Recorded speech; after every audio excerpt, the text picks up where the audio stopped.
Hopefully things are going well for you out there, and you are able to continue to build your business in various different ways. I know that we're learning a lot. Hopefully you're learning a lot, and together we're still growing, because that's part of that's part of what we're all doing, I would say, right now, is learning how to adjust to the new economy and make things work. So for those of you who I'm just now meeting, welcome. Hi, my name is Jay. And what we are going to do is we do a weekly Q&A. So for those of you watching on YouTube, you want to go ahead and hit the like button and subscribe button so that we can make sure that you are here again in the future, because we do a lot of live streaming specifically on YouTube. We also like to answer questions and help individuals become bigger, better, badder entrepreneurs through the process of leveraging real estate and specifically short-term rental. So we're going to talk a lot about that. As mentioned in the title, the call-in line is open. So for those of you watching on Facebook or in the Facebook group, make sure that you go ahead and start to do that. Also, for those of you in the Facebook group, above the post is a little link. Please click that so that we can know who it is that is commenting, because otherwise it blocks your name and I don't really know. And that could make it a challenge if you're like, hey, how come he's not answering my question?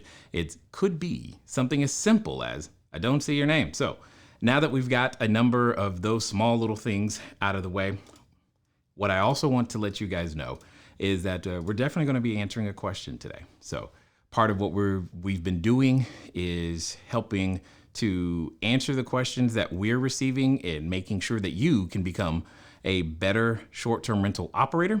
And in the process of doing so, one of the things that we hoped to be able to do is to answer more people's questions, get in front of more entrepreneurs. So a lot of these live streams, especially for those of you who are watching on the YouTube, you'll be able to find them later, meaning where for a time they're going to disappear. We're going to just do some trimming and cleaning them up, and then they'll be back, which means there'll be a section of the videos like this one where we won't necessarily be talking to you 100% of the time, but then towards the end, we will definitely be doing that. So what we're going to do is exactly that. So there's going to be a time where I just want to deliver the content. I want to answer the questions and give you guys time to do the call-in number as well, so that if you have that desire, we can actually talk real time, one-to-one, right now, and get your questions answered, get your progress proven. We want to keep you moving forward in all of those ways. So for those of you that I'm meeting for the first time, do us a favor though. Go ahead and type new in the comments, because I definitely want to acknowledge you. And if somehow you have another question and you're just not willing to call in, that's completely fine too. But don't leave here without your question answered. So make sure you type it in the comments as well, so that we can make sure to get your question answered. With that being said, and I'll show this again, but if you're watching right now and you want to make sure that you have your question, or at least get answered, especially in the future, what you're going to want to do is you want to go over to CashFlowDiary.com/AskJ. CashFlowDiary.com/AskJ. That's actually something new that we've started for you guys. So because the volume of questions that do come in, and let's just say there's a lot of them, and we want to make sure that we can serve you guys as much as we possibly can. So hopefully that makes sense. All right. So what we're going to do is we are going to get this party started. Oh, where'd it go? Oh, there it is. So we're definitely going to go get this party started. All right, here we are.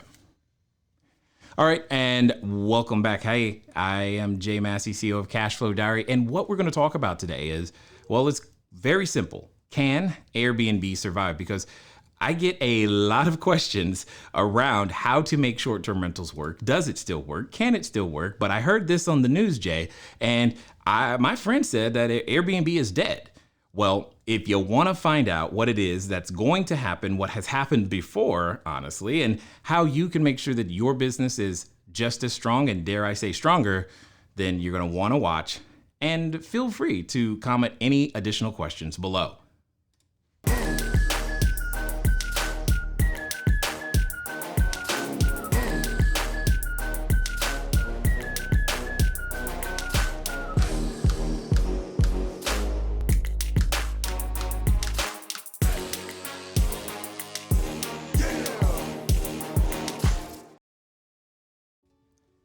All right. Hello, everyone.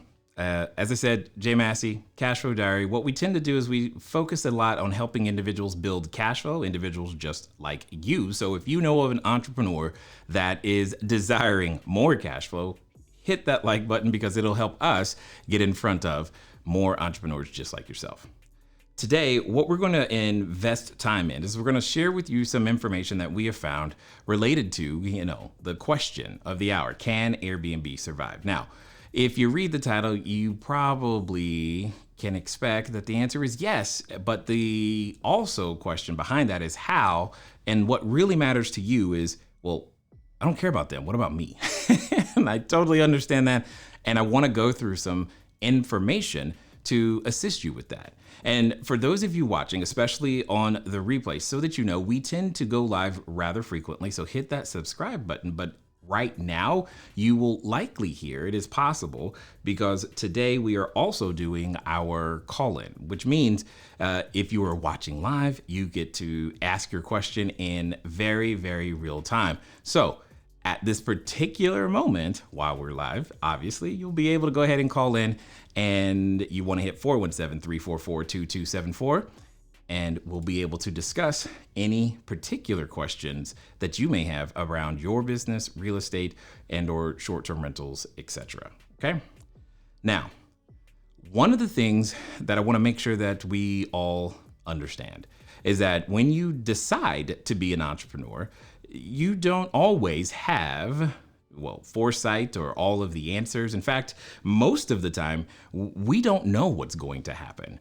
But that's also a part of the agreement, is we don't know what's going to happen. We are those that are willing to make decisions, commitments, even though we're making them based upon unknown outcomes. Unknown outcomes are not a reason to not become an entrepreneur. That's actually part of it. That's part of the requirement, is being able to deal with not only imperfect information, but circumstances that change. And that happens anytime a quote unquote crisis comes to play. See, there's a way of doing business in which you can just get lucky. And when you earn income without actually understanding why your business is working, that is the risk you take. You take the risk of being lucky. You don't know why it worked. And when something succeeds without you understanding why did it work in the first place, that puts you in a very vulnerable position because you don't know what levers to pull if/when something happens. So we're going to talk about the 5 areas in which something happens and what levers to pull. But most importantly, I want to show you some research that happened recently, but most importantly is related to prior crises. So here's what I mean. When there are a number of sites out there today, right? But one of the ones that I like a lot is Skift. Because they're a great research firm. They take their time. They have access to all of the right people, but often they will ask some of the best questions. For example, when looking at and trying to understand, hey, how does the marketplace still work with everything going on? One of the best things you can do is to ask yourself, has this happened before? And if so, what are the results? Because if it happened before and the results were one way, then maybe it's going to happen again. And there are a couple of things on this page that I want to highlight for everyone. And it's right here. Now, the title of this particular article is the travel winners and losers during the 2008 financial crisis. Now, understand, this is based upon what has happened in the past. So by looking at the past, what we're saying is we can probably guess what may happen in the future, okay? So in this particular report, there's just a number there's a lot of information, but some of the highlights that they put at the front are some of these, what they're calling applicable lessons for today. And the first one that you see right here is who's up for a road trip? Who's up for a road trip? I'm going to tell you why this is important. Dare I say paramount, that you understand it. It's paramount because your customers, my customers, all of our customers are likely to come from regional travel more than international travel. So begin planning for it. Meaning, if you've primarily served a market that came from not out of your area, but out of your country, then now is the time to begin to put the proper marketing and feelers in place and making any adjustments that you may need to make to your actual location. So maybe you had something that was custom for a particular demographic, and now since that demographic relies upon international travel, maybe you won't need those custom items anymore, and it's time to highlight something else because regional travel is likely to increase.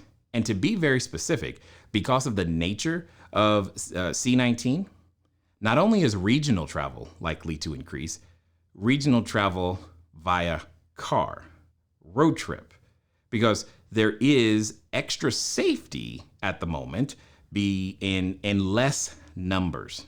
Okay, extra safety in less numbers. It'll be interesting to see how the bus lines, etc., respond to this as well. But I will say this: road trips abound.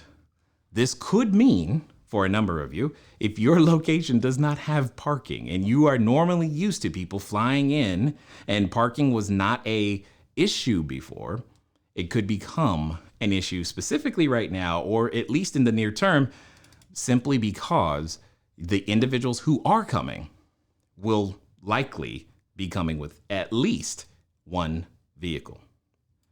Let's look at something else. In the recovery is the recovery is long and slow if the pain, the recovery is long and slow if the pain is deep. Now, I'm just going to read this really fast. It took 7 years for consumer spending on travel. I'm being very specific. It took 7 years for consumer spending on travel to regain its highs from before the 2008 crisis. What does that mean? It doesn't mean people aren't going to travel. It doesn't mean people won't spend money on traveling. It doesn't mean you're going to be vacant. It does mean how much they're willing to spend, how frequently they may travel, is likely to be less than what you remember. Now, the good news is, for those of you starting right now, you don't remember anything and it doesn't matter. So you're automatically going to do what is suggested. When you initially got into the business, you ran numbers and you built your cost structure for delivering the service around those numbers. If you've been in the business a while, you used a different cost structure because it was different. You had a different projected net profit margin. You had a different expense ratio. You had many numbers that were different. Now is the time to begin to adjust them, to begin thinking about where can I, what costs should I, what is actually an extra for the new customer that is coming. Because see, the third thing that they mention here, and this is something that I definitely want to bring to everyone's attention, especially those of you who are not in a major metropolitan area, who have told me from time to time, hey, you know what, I'm not in LA, it's not going to work here. I'm not in one of those, big metropolitan hubs. That's never had anything to do with it, because it's not just top line that matters, it's profit. That has always been the thing. Profit, period, is the thing. In fact, I've got locations in Long Beach, okay, that are just as, if not more, profitable than some of the ones that I have in Los Angeles. And in Los Angeles, they're bigger, they have parking, they definitely have a higher top line number than the studios in Long Beach. And ultimately, it's profit. So what does that mean? If you haven't already, make sure you pull your financial team together. Definitely begin asking them more and more questions. What can I do? What should I do to put ourselves in the absolute best position possible to make sure that we survive? Because here's the thing. none of us know how long this is going to last. Okay. And because of that, you want to make sure that whatever you are putting together is a financial model that is sustainable regardless of the length of time. Now, that may mean continually reworking your expenses and or finding new customers and or finding a way to change your customer acquisition strategy. You've heard me say before, and I say again, you've never had an Airbnb business. You have a short-term rental business. And I think more of us understand that today than probably any other time since you've been in the business. And now that that's the case, how else can you acquire more customers? Who else can you ask for something as simple as a referral from? So to that point, what I want to do is I want to show you guys something, and then let me put the call-in number back up there, 417-344-2274. And what I want to do is I want to show you guys something that you may not have considered. In fact, I know that I've said this many, many times, and I also know that many, many times individuals have not done this very, very simple thing. The very, very simple thing that I'm referring to in this particular case is everywhere. If you are in the United States, and dare I say the world, because this particular organization is international, you can find what are known as is a BNI chapter. They have migrated their what are typically in-person meetings to an online way, and these chapters, if you will, the individuals who are present here will become some of your best referral sources because they have inroads to a lot of the corporations that'll still be open. They'll have inroads to a lot of the hospitals and or nurses. They'll have inroads to a lot of the skilled nursing facilities and or colleges that begin to send or can begin to send you more customers on different types of contracts that often pay just as much, if not more, than what you were used to before. For those of you specifically in California, I think we're going to have a unique situation going on. And if you're not aware, recently, as in, I think this was earlier today, so let me pull it up. The California school system made a very interesting decision as it relates to what they're going to be doing with their housing for their college students. And what it comes down to is, let me see this one. All California states, so all Cal states will be keeping their classes online in the fall. So these are your Cal State Long Beach, Cal State everything. It's all going online. That's what they're going to do. Now, mind you, depending on the size and location of which Cal State we're talking about, what's going to happen is going to be interesting because there's a number of those students who probably were either A, international, B, from outside of the state in some way, shape, or form, and definitely were on campus in some way, shape, or form. It is highly likely, dare I say probable, that a number of short-term rental operators in college towns, specifically in California, because it's the only one I've seen so far, but in California, we may end up with a number of individuals who want to be near the campus, even though it's an online class, so that they can do some form of studying together in some non-virtual way. I can see that there will be a fraction of students, or maybe more than a fraction, who would want this, which I think is interesting. So the marketplace is constantly changing, which is also why we are doing our best to step up and meet and answer and be there to give you ideas of how to continue to proceed through all of the changes. Now, with all of that said, can Airbnb survive? Well, they're a business just like yours. So the answer is yes. They have a lot of resources, which also helps them survive. They've raised, I think, recently $2 billion, some equity, some debt, etc.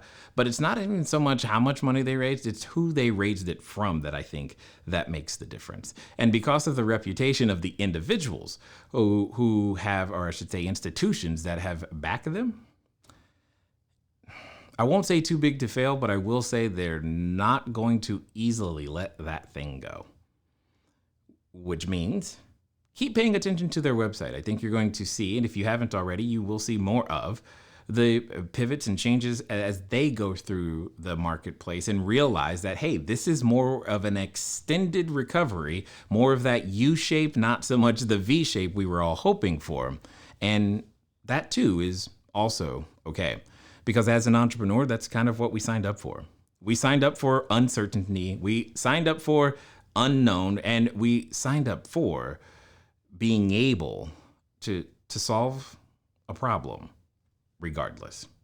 And that's exactly what we'll be able to do is we will be able to solve a problem. And yes, we will solve it differently than before, but ultimately the problem gets solved. Okay. So, before we go down the 5 things, again, phone number 417-344-2274. If you have a question, let me check. Yes, feel free to go ahead and dial in because I definitely want to answer that. And then after, what we will do is we will talk about, for sure, the 5 areas, specifically the 5 areas. Again, that's 417-344-2274. And I also want to do this because this I think would be useful. Where'd it go? We've started a new, a new form that can exist long after the Q&As. So that way you don't have to try to catch us live because that's part of the challenge. Sometimes I know for some of you, you just go to cashflowdiary.com/ask Jay, and we will definitely be there to assist you with your questions as well. Now, with all of that being said, some of you, you're brand new to the whole short-term rental world, and what you've been thinking about is how on earth does this thing work? Can it get started? What is unique is that next week we are having one of it's going to be 10 days. It's going to be a lot of information and a whole bunch of training. So I don't even know how many hundreds of people are already registered, but if you'd like to attend, you can do so at no cost to you. That way you can get the schedule and you know when they'll be happening. You can just go to cashflowdiary.com/learn live. Now, here's the next resource that I want to share with you guys. And the good news is it's free. Boom, there it is. And I've been talking about it a lot, and I don't know that I can actually talk about it enough, okay? Because the fact of the matter is the more times you do this exercise, the more detailed or the more information you actually end up answering for yourself without even realizing it. Here's what I mean. The individuals, Thomas Ritter, let me scroll up a little bit. There you go. Thomas Ritter and Karsten Lund Pedersen, they have a theory on how they go about, building a business, what your business model should look like. And it's very, very applicable, very, very relevant. They came up, or at least they published it back in 2014. And now I think the more of us that are aware of this particular methodology, the better you will be. Now, what I want to highlight really fast, because we don't obviously have time to go through the entire workbook, I want to scroll to right here. There are multiple analyses that you need to do in order to effectively use this information. But I want you to look at the things that are highlighted very specifically right here in this light, I'll call that Carolina blue color, since, I'm from North Carolina and all that makes sense to me. And these are the 5 areas: your customers, your value proposition, your value demonstration, capabilities, and results. Okay. And then I think they define that also again. Actually, yes, they define that again also right here. Results, customer, value proposition, value demonstration, as well as the capability. My intent in pointing this out is when you look at and take the time to analyze these 5 areas of your business. Now, in a perfect world, and this is why we teach the way we teach, is we help you to build your business with this in mind from the beginning. However, if for some reason you may have skipped it, that's okay, that's fine. You can still ask yourself these questions in the following way. You want to ask yourself the questions in the way of what happened before, like BC, as in before coronavirus. That's what I've been calling it. What were the answers? What were your results for your business? Who was your customer? What was the value proposition? What exactly were you selling? What do you think you were selling? Like, what happened? What was the market offering that you had at that particular time? How did you demonstrate value? Specifically, how did your customers find you or you them? And what process did you go through to get them to be willing to purchase your service? And then also understanding capability. Which abilities did you need to run the business? Now, again, in the BC, before coronavirus stage, that's really important that you ask yourself that question. Now, there are more questions under each of those categories you could ask yourself to elicit more answers. But here's the good news. The good news is when you're looking at what do I do now, then it's really simple. Because see, once a crisis has hit, there are only 3 phases to consider. So the crisis is already here. Your job is to figure out what to do during the crisis. And then right after the crisis is the next stage. And then and only then do we get to the new normal. I'm going to say this, you may not like it, but new normal is a long way from now. Okay? We cannot get to new normal until we have effective measures to eliminate, prevent C-19 than what we've got right now, which popularly or unpopularly, whether you like it or not, we're talking about things like a vaccine, okay? So that people don't feel afraid. Now, you may be in one of those areas of the country or world where you're like, I'm fine. I don't know what everybody's all upset about. And here's the challenge. It doesn't matter. Because if your customer is upset, is afraid, is unwilling to travel, that's what matters. That's the only thing that matters. And until they feel comfortable traveling, you can expect to not be at the new normal stage. Now, the new normal will get here when it gets here. I don't have a crystal ball. So the most important thing you can be asking yourself right now is, again, in those same 5 areas, what should you change during the crisis? I'll give you an easy one, especially for those of you who are short-term rental operators. Here's the easiest one. Your cleaning procedures should change because they should. Because now it's not just about keeping it clean. It's also about disinfecting each of your spaces. So you, me, all of us who are continuing to do business must come up with some disinfection procedures. To give you an understanding, I mean, the CDC obviously came up with a list of disinfection procedures that we could begin to follow, and we took those and then modified it and then gave it to our cleaning staff. And I think we came up with 63 additional projects that now have to be done inside of every cleaning. And we're beginning to experiment with germicidal UV light, UVC to be very specific, because, again, we see that hospitals are using it. We're like, okay, great. So there are a number of things that we're beginning to modify and capabilities that we are adding to our locations to meet the need, because it is not going to be temporary. And your customer likely wants it.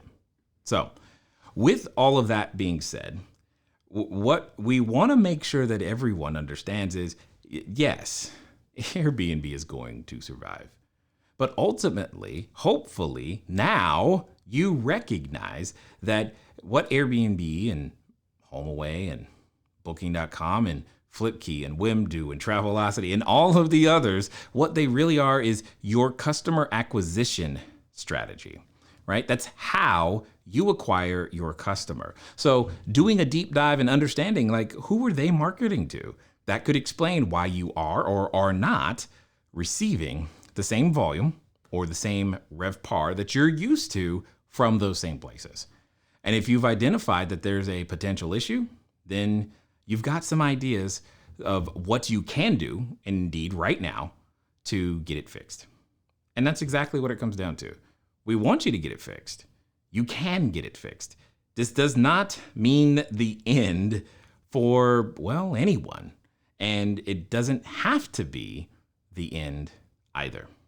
At the end of the day, what it comes down to is that the entrepreneurs who are enterprising, the ones who are willing to solve the new problems that are here in the marketplace, they're going to be the ones that can win.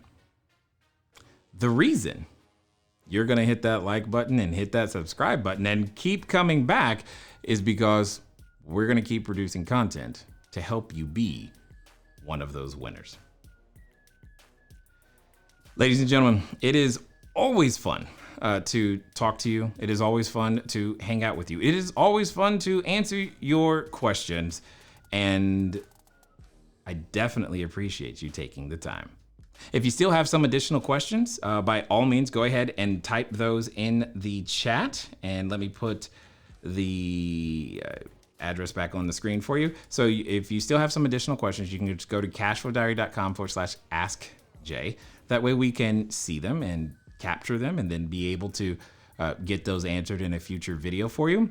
And or feel free, to catch up with us. As I said, starting next week, next Monday, if I'm not mistaken, you can register for one of our 10-day live trainings. So we're going to be going live 10 days in a row. It's going to be lots of fun. You're going to learn a lot about how to get the business started. So all of the different ways of thinking, the modifications that have been required so that you can open up new locations. In fact, I believe one of our members today was actually offered 6 locations by a landlord. And I believe she's been with us maybe 6 weeks, which is kind of exciting, not only for her, but also for everyone else around her, because being that agent of change and having the opportunity to go out there and create jobs, especially at a time when it could feel like jobs are disappearing, that's exactly what every neighborhood needs, even yours. Nonetheless, as I said, ladies and gentlemen, it's been fun talking to you guys today. I look forward to talking to you soon. Until next time.